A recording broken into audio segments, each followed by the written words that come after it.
Lucas, capítulo 2, a partir do verso 25. Peço a sua atenção neste momento da mensagem, que será breve, objetiva, mas que nós esperamos que seja significativa no coração de cada um de nós, para a glória de Deus. Evangelho do Senhor Jesus, segundo o registro de Lucas, capítulo 2, versos de 25 a 35. Havia em Jerusalém um homem chamado Simeão, homem este justo e piedoso, que esperava a consolação de Israel. E o Espírito Santo estava sobre ele. Revelara-lhe o Espírito Santo que não passaria pela morte antes de ver o Cristo do Senhor. Movido pelo Espírito, foi ao templo, e quando os pais trouxeram o menino Jesus para fazerem com ele o que a lei ordenava, Simeão o tomou nos braços e louvou a Deus, dizendo: Agora, Senhor, podes despedir em paz o teu servo segundo a tua palavra, porque os meus olhos já viram a tua salvação, a qual preparaste diante de todos os povos, luz para a revelação aos gentios e para a glória do teu povo de Israel. E estavam o pai e a mãe do menino admirados do que dele se dizia. Simeão os abençoou e disse a Maria, mãe do menino: Eis que este menino está destinado tanto para a ruína como para o levantamento de muitos em Israel e para ser alvo de contradição. Também uma espada traspassará a tua própria alma, para que se manifestem os pensamentos de muitos corações. Senhor nosso Deus, que a tua palavra encontre um lugar especial em nossos corações, em nome de Jesus. Amém. Podem sentar, meus irmãos. O que esperar do Natal? Para muitas pessoas, este momento de celebração tão especial é aguardado praticamente o ano todo. E muitas pessoas criam uma expectativa sobre o Natal. Nós temos as questões ligadas ao comércio, né, e a expectativa dos comerciantes para que no Natal, com a chegada do 13º, se movimente mais as finanças, né, e se possa recuperar o que se perdeu durante o ano ou talvez durante os anos. Para algumas pessoas, a expectativa do Natal tem a ver com os enfeites, né? E aí se começa a programar alguns no mês de novembro, já confecção das árvores, procurar lá embaixo, né, da cama, tirar a poeira daquela caixa onde estão as bolinhas de Natal. Para outras pessoas, a expectativa é de ter uma noite com uma mesa um pouco mais farta, e talvez alguns também com a expectativa de usarem uma roupa nova ou de reencontrarem os familiares e poderem rever os amigos. Todas essas expectativas não têm nenhum mal em si, mas deveria haver no coração das pessoas uma expectativa maior e mais objetiva pelo sentido real do Natal, que é a pessoa do nosso Senhor e Salvador Jesus Cristo. Talvez por conta disso, alguns dos nossos irmãos do passado, criticando os adereços do Natal, preferiam não celebrar esta data. E durante um tempo, parte da igreja cristã era totalmente contrária à celebração do Natal, visto que, além de não ser uma observância obrigatória cristã, além disso, as pessoas também usavam de adereços que tiravam o foco daquele que é o verdadeiro sentido do Natal. Infelizmente, em nossos dias, até mesmo o Natal, que é tão claro, né, talvez uma das datas mais claras, né, quando as pessoas perguntam o que é Natal, as pessoas responderem: é o nascimento de Jesus. É comum nós vermos nas redes de televisão as pessoas dizendo que Natal é paz, Natal é alegria, Natal é festa, Natal é rever os amigos, e vão acrescentando coisas ao Natal. Na verdade, estão retirando o verdadeiro sentido, porque é comum nós vemos as pessoas dizerem tudo sobre o Natal, esperança, alegria, e esquecerem de Jesus. Você já imaginou o aniversariante ser esquecido na festa? Você já se imaginou nessa cena? As pessoas esquecerem de você no seu aniversário, prepararem um bolo para você que não é para você, uma decoração para você que não é para você, e uma festa para você que não é para você. É o que nós estamos vendo nos nossos dias. Além disso, nós também estamos lidando com forte oposição no mundo. É interessante perceber que uma universidade inglesa exigiu que o nome de Jesus fosse retirado da celebração de Natal e que, na verdade, não se celebrasse o próprio Natal, visto que seria ofensivo àqueles que não são cristãos. Então, vejam o nível que nós encontramos hoje quanto à expectativa desta data.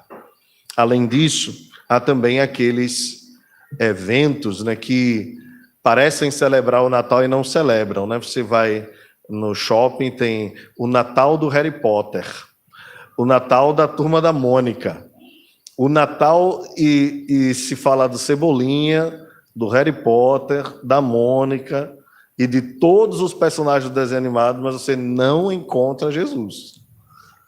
É perder o aniversariante no dia e na hora da sua festa. Isso não é à toa, irmãos. Isso não é sem objetivo. A verdade é que querem secularizar a nossa religião, querem secularizar o cristianismo, misturando ele a qualquer tipo de coisa. E assim, diluindo o cristianismo, se cria aquela ideia que querem implantar de que toda religião leva a Deus e que religião é a roupa que lhe veste melhor. Você escolhe a sua e no final todo caminho leva a Deus. E é exatamente o contrário disso que o Natal afirma. A verdade é que o Natal afirma que nós precisamos de um Salvador e que o homem não pode se salvar e que nem pode procurar no outro meio de salvação. O Natal é exclusivista mesmo, quer seja ofensivo às pessoas ou não. O Natal significa exatamente que só Jesus Cristo é o Senhor e só Ele pode religar o homem a Deus.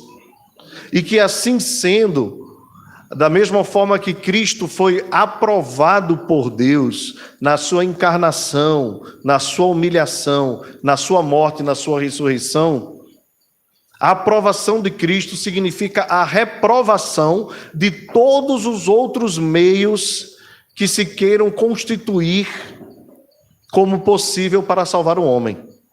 Quer sejam as boas obras, o bom comportamento, quer você seja uma pessoa caridosa, e nesse período de Natal distribua marmitas pelas ruas da cidade.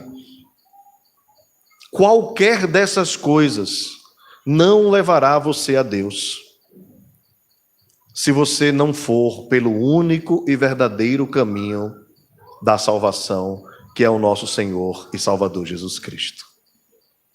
Qual a sua expectativa do Natal?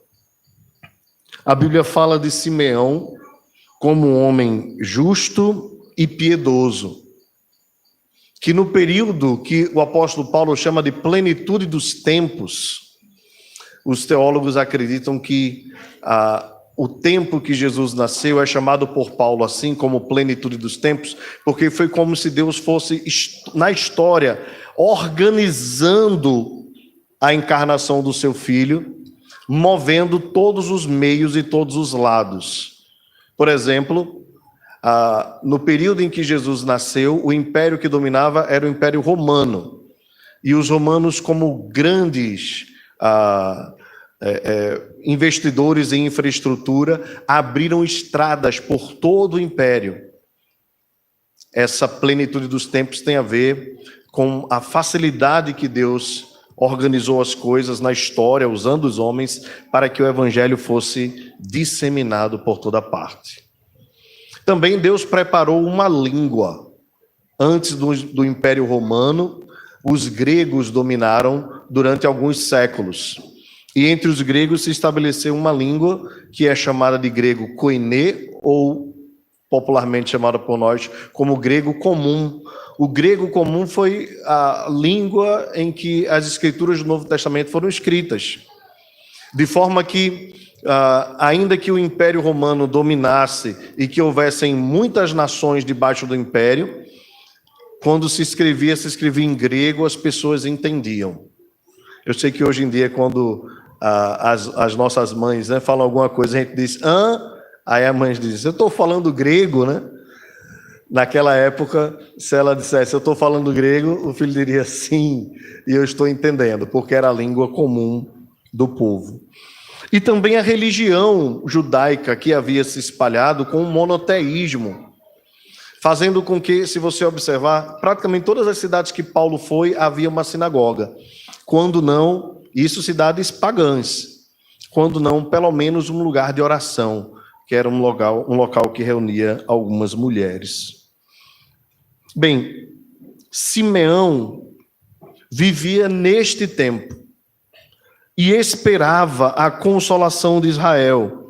Possivelmente nós estamos falando de um judeu piedoso, justo, idoso, que aguardava, assim como todo o povo de Israel, mas ele aguardava de modo especial, porque o Espírito Santo estava sobre ele.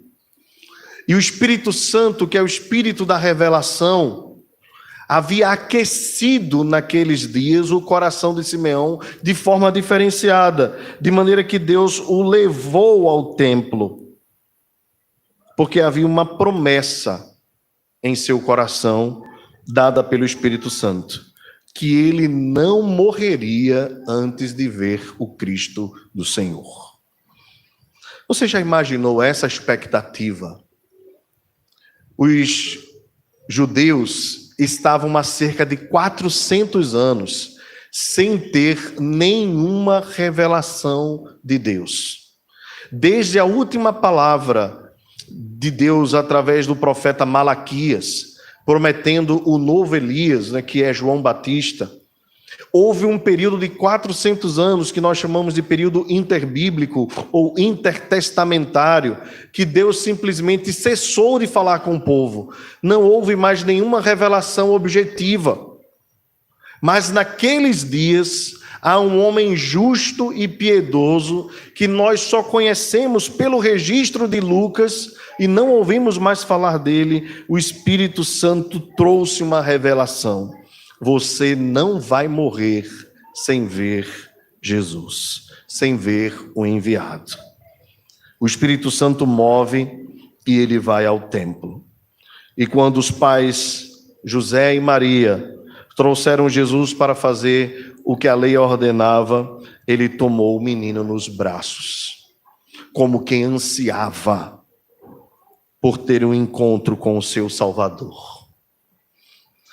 Importante notar, irmãos, que José e Maria, embora soubessem já por parte do anjo que havia anunciado antecipadamente todas as coisas a respeito de Jesus, ou pelo menos as coisas mais importantes que eles deveriam saber a princípio, mesmo assim eles foram cumprir o que a lei ordenava. Estamos falando aqui da circuncisão. Era lícito, né, que isso acontecesse. Haveria o período da circuncisão, a apresentação de Jesus no templo, e naquele momento, então, Simeão, movido pelo Espírito Santo, se aproxima. Toma o menino nos braços e louva a Deus. As suas palavras de louvor são emocionantes e revelam qual a expectativa nós devemos ter a respeito do nosso Salvador, não apenas neste dia, como bem disse o presbítero Franklin, mas todos os dias que nós celebramos a Cristo, todos os domingos que nós celebramos o nosso Salvador, nós celebramos a sua encarnação, a sua humilhação, a sua morte, a sua ressurreição. Por isso que o domingo é tão importante para nós. Da mesma forma, irmãos, que nós não temos a obrigação de observarmos o Natal como uma festa, né, cristã, que a Escritura não ordena, mas também não proíbe. nós também não precisamos celebrar a Páscoa, e todos os domingos nós celebramos a Páscoa do Senhor, que a verdade é a ceia no Novo Testamento. Pois bem, a oração de Simeão é uma oração emocionada. Ele diz assim: agora, Senhor, verso 29, podes despedir em paz o teu servo, segundo a tua palavra. Veja que o termo poético que ele usa, né? Despedir em paz. Se os irmãos estiverem atentos ao que foi dito, né, pelo Espírito Santo a ele, que ele não passaria pela morte, fica fácil de entender que ele não está dizendo: Senhor, agora eu já posso ir embora para casa. O que ele está dizendo é: Senhor, agora eu já posso morrer em paz e com tranquilidade no coração. Porque toda a expectativa que havia no meu coração foi atendida agora. Por ter a criança nos meus braços, por saber que chegou a consolação de Israel. E observe, irmãos, que essa expectativa dele sobre Jesus não era uma expectativa, por assim dizer, egoísta. É claro que havia um desejo particular no seu coração de ver o Salvador. Eu creio que todos nós temos, né? Quando chegarmos na eternidade, podermos ver o nosso Salvador. E se tiver uma multidão, é bem provável que muitos de nós vamos tentar ficar de pé, né, para conseguir ver. A primeira coisa que eu quero ver é o meu Salvador quando eu chegar na eternidade. Mas a oração de Simeão mostra que o seu desejo em ver o Salvador não era só um desejo egoísta, não tinha a ver com a sua história, mas tinha a ver com a história do povo de Israel e de toda a humanidade caída. Ele sabia quem era o Salvador. O Espírito Santo já havia revelado a ele. Então ele diz: agora eu já posso morrer em paz, porque os meus olhos já viram a tua salvação. Observe, irmãos, que a mensagem do Natal, ela é agressiva. Eu sei que se cria muita singeleza sobre o Natal, mas ela é uma mensagem muito agressiva. Porque quando Simeão diz que os olhos dele, ao verem Jesus, viram a salvação, ele está apontando para a condição humana. Ele está dizendo: olha, Senhor, agora eu posso morrer em paz, porque os pecados que tanto te ofendem, os pecados que fazem separação entre nós e ti, os pecados que fazem com que tu odeies o pecador e abomines a raça humana, agora esses pecados serão cancelados, porque a salvação chegou. E é impossível, irmãos, pregar sobre salvação sem falar de condenação. E é exatamente este evangelho que nos dias de hoje tem sido chamado de ofensivo. As pessoas não querem mais ser ofendidas pelo evangelho, e o evangelho nos ofende. Esse é o grande problema. É por isso que nós não vamos conseguir permanecer firmes no Senhor se nós nos conformarmos com este mundo. A conformidade com este mundo é inconformidade para com Deus. Porque as pessoas querem ouvir que elas são boas, que elas são capazes. As pessoas querem ouvir que Deus está tudo bem, se você está com saúde, com paz, se você está com dinheiro no bolso, olha, está tudo ok. E a verdade é que isso é uma grande mentira. Todos nós nascemos com um problema, e esse problema não é uma deficiência física, intelectual, nem é um problema de saúde, não tem nada a ver com isso, é um problema espiritual. Não há terapia que resolva, não há remédio que resolva, não há bom comportamento que resolva, porque todos os dias nós somos lembrados pelos nossos próprios atos, pelo nosso próprio comportamento, pelo nosso agir, que nós somos pecadores. E o Natal, mais uma vez, nos lembra isso. Nós somos pecadores, não há justo nenhum sequer. Todos pecaram, todos transgrediram. E o Natal significa exatamente que Jesus Cristo veio para derrubar a barreira da separação. E todo aquele que nele crê tem a vida eterna. Porém, aquele que não crê está condenado. E essa mensagem de condenação, essa mensagem tem sido chamada de ofensiva. Você não pode mais pregar, falar de inferno. As pessoas se sentem agora machucadas, magoadas. Certa vez alguém me disse assim: olha, Diego, não tenho nenhum problema com a sua religião, mas essa história de dizer que quem não crê em Jesus vai para o inferno, isso é muito ruim. Bem, nem todo remédio é gostoso, né? Às vezes o remédio precisa ser amargo, mas se você não tomar, não tem cura. Observe que Simeão diz: os meus olhos viram a tua salvação, a qual preparaste diante de todos os povos. E aqui eu quero chamar a sua atenção para o objetivo maior de Deus. Israel seria o meio, mas a luz seria para todos os povos. A salvação foi preparada diante de todas as nações. Observe que ele diz no verso 32, luz para a revelação aos gentios, ou seja, aqueles que não são de Israel. Há um propósito missionário de Deus no Natal. Jesus Cristo viria para Israel, ele seria um judeu, ele viria falar aos seus, mas ele veio para celebrar a festa das nações. Ele é a própria festa das nações, visto que ele morreu para resgatar gente de toda raça, povo, tribo, língua e nação. Quando nós vamos para Apocalipse capítulo 5, capítulo 7, a visão que João tem é de gente de todo o povo, de toda a raça. Os judeus tinham muita dificuldade com isso, porque eles acreditavam que jamais um gentio poderia chegar até Deus. Simeão não tinha esse problema. E na própria oração dele, sendo um homem justo e piedoso, ele proclama a Deus o seu louvor, dizendo: este menino, olhe que ele era judeu, viu? Este menino veio para salvar os gentios e para ser a glória de Israel.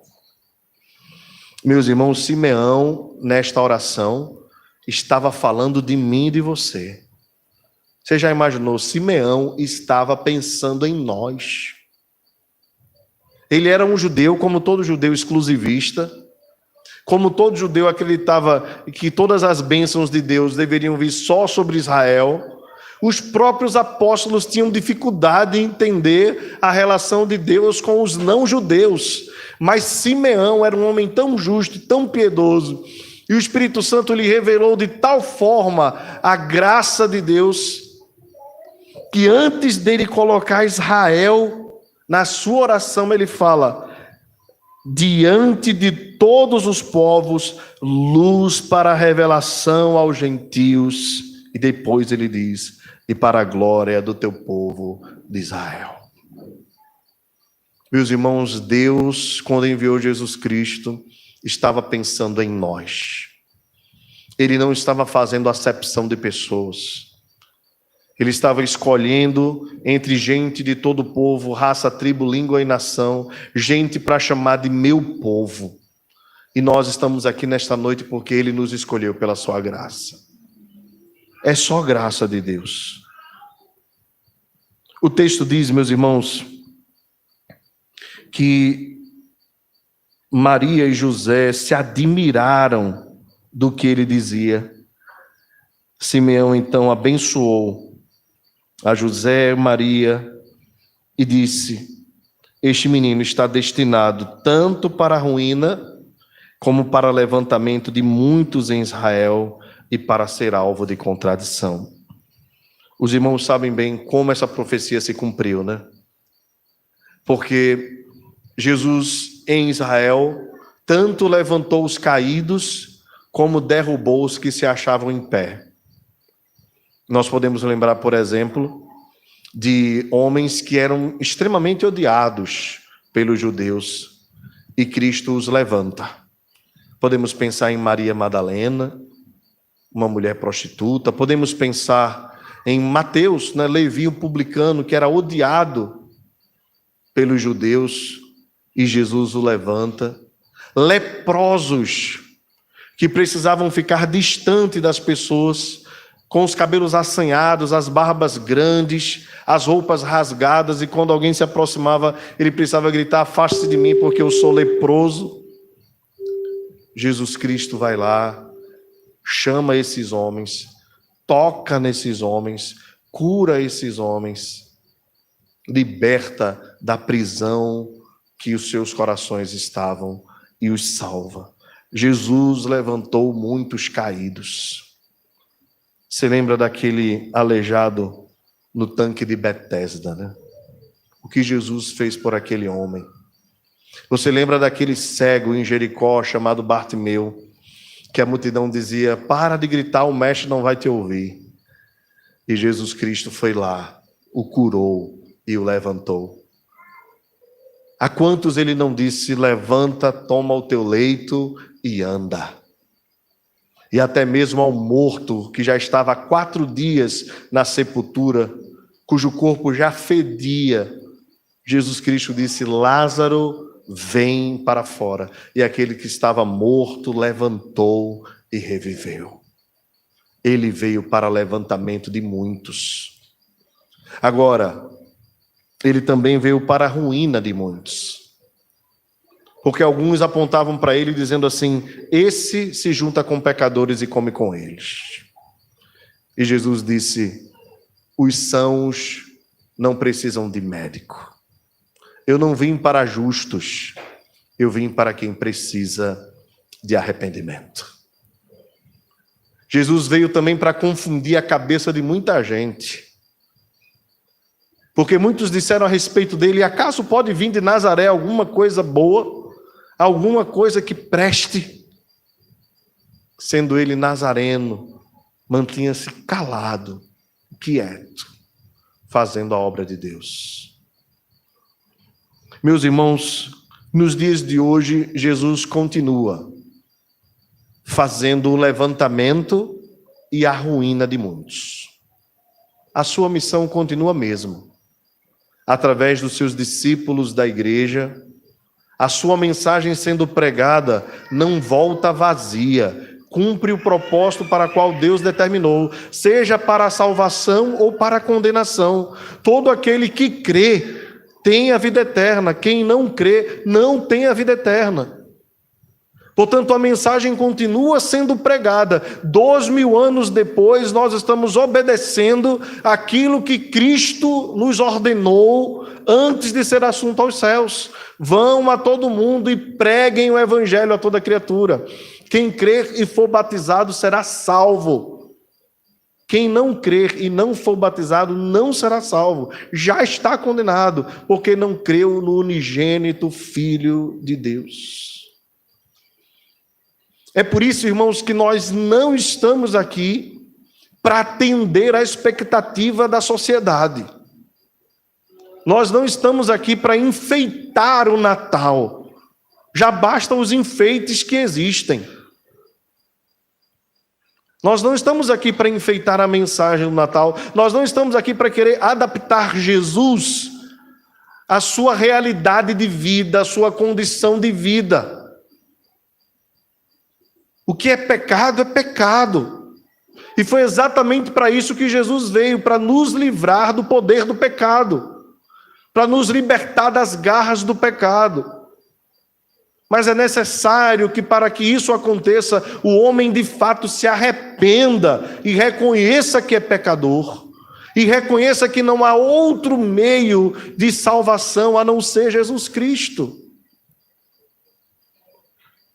Observe, para terminar, a última mensagem que Simeão trouxe para Maria. Também uma espada traspassará a tua própria alma, para que se manifestem os pensamentos de muitos corações. Talvez essa profecia se referisse, irmãos, ao fato de que, observe que foi uma profecia específica para Maria, né? Tudo indica que José morreu pouco tempo depois, porque quando Maria estava desposada com José, possivelmente com seus 15 anos, era natural que ela encontrasse um homem mais velho para casar-se. A expectativa de vida dos homens sempre foi, né, menor do que das mulheres, na maioria das civilizações, e há 2.000 anos, você deve imaginar aí, talvez a expectativa de um homem chegar no máximo aos 50, 60 anos. Maria queria enfrentar sozinha a dor de ver o seu filho sendo traspassado. A espada traspassaria a alma de Maria, a dor que ela ia sentir no seu peito, no seu coração. Mas as feridas foram feitas no nosso Salvador. E foram duras feridas. Chagas que não puderam ser curadas. Ele sofreu no lugar dos pecadores. E é por isso, irmãos, que nós não podemos abrir mão dessa mensagem. Porque o preço que Jesus pagou para ser o nosso Salvador foi um preço alto. O preço que Jesus pagou para resgatar as nossas vidas da morte foi um preço que nenhum homem poderia pagar. Os nossos bons comportamentos, as nossas boas atitudes, as nossas boas obras. Você pode ser a pessoa mais caridosa do mundo, cuidar das tartarugas, dos elefantes, você pode cuidar dos animais de rua, você pode cuidar dos idosos, das crianças, você pode ser envolvido com qualquer ONG, não há mal nenhum nisso. Mas essas coisas todas somadas são para Deus como trapos de imundície. Nenhuma delas te justificará no dia do juízo. A única coisa que pode justificar o homem e levá-lo ao céu é a sua fé em Jesus Cristo. Todo aquele que crê tem a vida eterna. Só pela fé o homem é justificado diante de Deus. Só pela fé nós podemos ser chamados filhos de Deus. As boas obras, elas nos acompanharão enquanto nós vivermos, mas elas não são um meio de troca, um meio de barganha. Você precisa crer, você precisa nascer de novo, você precisa ser regenerado, você precisa mudar de vida, se arrepender dos seus pecados, reconhecer que precisa de Jesus, se converter a Jesus, mudar, ter um coração trocado, coração novo receber de Deus, um espírito novo receber de Deus. Sem essas coisas, sem nascer de novo, ninguém verá o reino de Deus. Portanto, mais do que qualquer outra mensagem, do Papai Noel, do chocolate, do presente, da árvore, das luzes, ainda que todas essas coisas possam transmitir para a nossa sociedade ocidental algum símbolo, algum sinal, elas não são suficientes para nos salvar. Só quem pode nos salvar é Jesus Cristo. E Ele humilhado, morto e ressurreto, assentado à direita de Deus Pai, de onde há de vir a julgar os vivos e os mortos. Creia em Jesus, entregue a sua vida a Ele, arrependa-se dos seus pecados, volte-se para Deus urgentemente. Simeão disse agora: Senhor, eu posso morrer em paz. Eu pergunto para você nesta noite, talvez você nunca imaginou numa noite de Natal ouvir uma pergunta dessa. Você está pronto para morrer? Você sabia que existem pessoas que morrem no Natal, né? Assim como existem pessoas que nascem no Natal, em dia de Natal o cemitério também faz enterro. Eu não quero que você morra, certo? Mas é claro que você vai morrer um dia, eu e você. A questão não é quem vai primeiro, a questão é como a gente vai. Você pode morrer em paz hoje. Você sabe que a vida é um sopro. Se hoje você morrer e fosse encontrar com Deus, como você seria recebido? Venha cá, meu filho, foste fiel, filho amado. Você creu em meu nome? Ou você chegaria lá apresentando a Deus as suas bondades? Olha, Deus, eu fiz tanta coisa boa, ajudei tanta gente. Eu mereço estar aí. Se for dessa forma, você estará perdido. Porque eu e você, naturalmente, só merecemos a morte. A Bíblia diz: o salário do pecado é a morte. Mas existe um dom gratuito de Deus, que é a vida eterna, por meio de Jesus Cristo, nosso Senhor. Se você se arrepender hoje dos seus pecados, se você se converter hoje dos seus maus caminhos, até mesmo o que você já fez será cancelado. Veja como é poderosa a graça de Deus. Deus não vai levar em conta o que você fez para trás. Deus vai olhar para você daqui para frente e vai te ver limpo, alvo mais que a neve, pelo sangue lavado em Jesus Cristo. A única coisa que você precisa nesse Natal é de Jesus. O resto é adereço. O resto é enfeite. O resto é secundário. Mas se você crê em Jesus, a sua expectativa está correta. E você pode morrer em paz. Pode viver com tranquilidade os anos e os dias que Deus te der. Mas nós, para a vida, já estamos preparados. Eu não sei se os irmãos estão preparados para a morte. Mas prepare-se. Preparem-se. E a melhor preparação para a morte é crer em Jesus nesta vida. Porque quem crê em Jesus nesta vida passará da morte para a vida eterna. Não entrará em juízo, porque todo o julgamento de Deus foi derramado em Jesus Cristo. Quem nele crê tem a vida eterna. Amém. Vamos ficar de pé?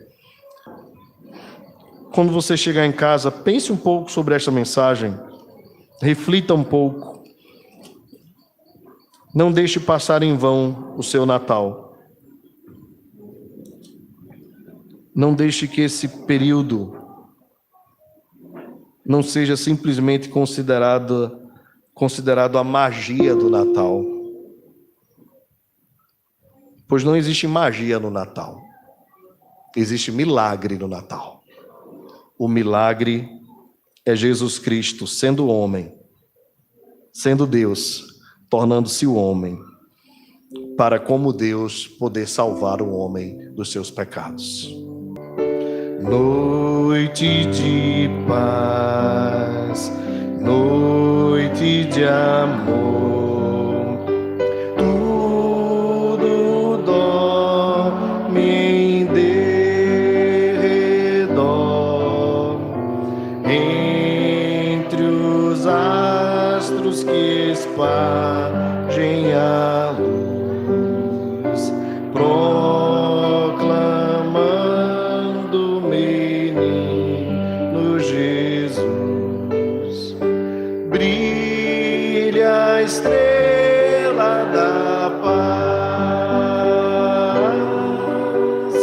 brilha a estrela da paz.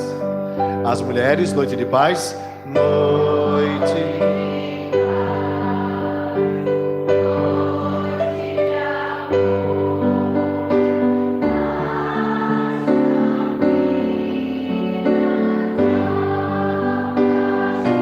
Os homens, lindos anjos mandados por Deus, anunciam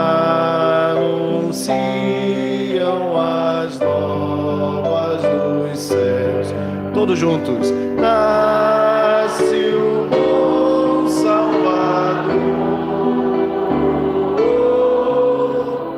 nasce o bom orar. Senhor nosso Deus, nós te louvamos porque tu não nos deixaste à mercê da nossa própria sorte.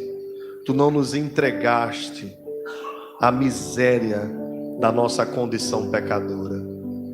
Pelo contrário, ao olhar para nós, o Senhor foi tão gracioso, percebendo a nossa falta de condição de nos achegarmos a Ti, porque a morte entrou dentro de nós através do pecado. O Senhor decidiu resolver a nossa situação. O Senhor decidiu enviar o Teu único Filho para salvar as nossas vidas. Ó Deus, como nós lamentamos que nestes dias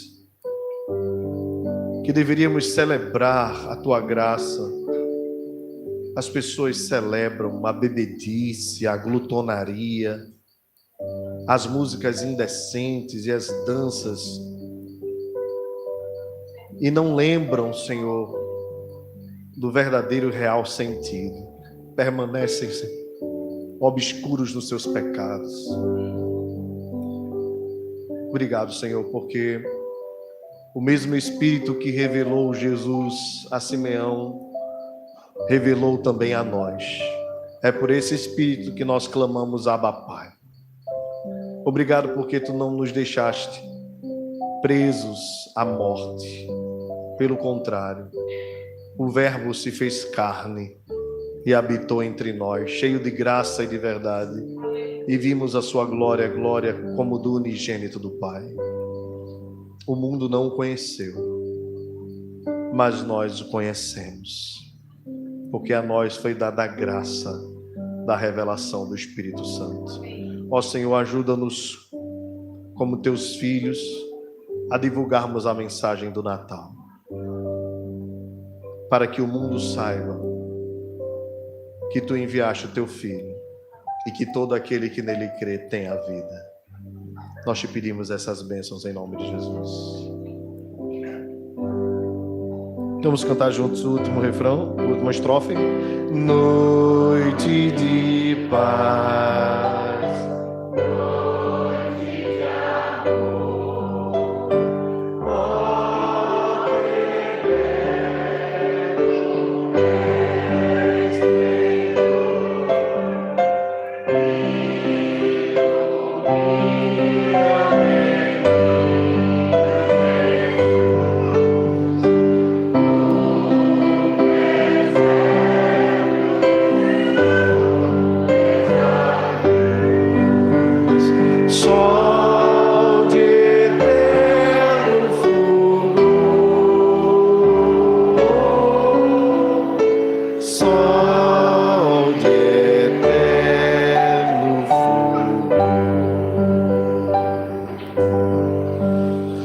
Que a graça do Senhor Jesus, o amor de Deus o Pai e a comunhão do Espírito Santo seja sobre nós, Igreja Presbiteriana de Fragoso, e sobre toda a Igreja do Senhor, a quem o Senhor tem revelado o Evangelho, aqui e na face da terra, agora e para todo sempre. Amém. Amém. Amém.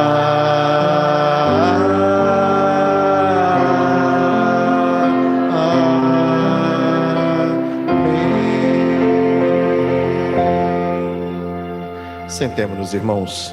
Que Deus abençoe a vida de cada um em nome de Jesus.